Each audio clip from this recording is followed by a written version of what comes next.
This is Lenny Farlee, Purdue University Extension Forester. Now let's ID that tree.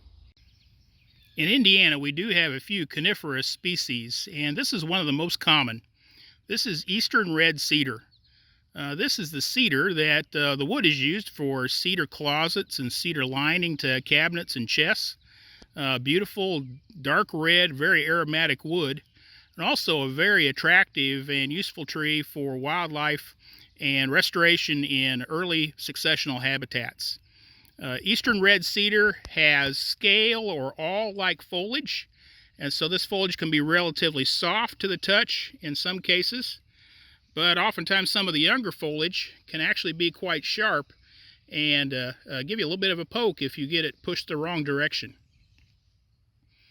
Eastern red cedar bears cones that actually look like little bluish berries, and so they're oftentimes called berries, but because it is coniferous, this is actually a type of cone that its seed-bearing structure, eaten by a wide variety of birds and scattered across the landscape. So it's not unusual to see cedar popping up on roadsides, old pastures, or other locations where there's plenty of sun and oftentimes some disturbed soil. Eastern red cedar does love sunlight and will tend to languish in the shade. And so we're going to typically find it in areas with plenty of sunlight. We will find it in forest understories sometimes, but typically it's on its way out if it's been overtopped by shade. The bark and the stems of Eastern red cedar tends to be a gray-brown and somewhat shreddy.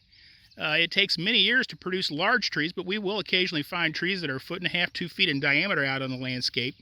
Not one of our fastest growing trees, but relatively long-lived. And a very important tree for wildlife with this great cover and fruit production.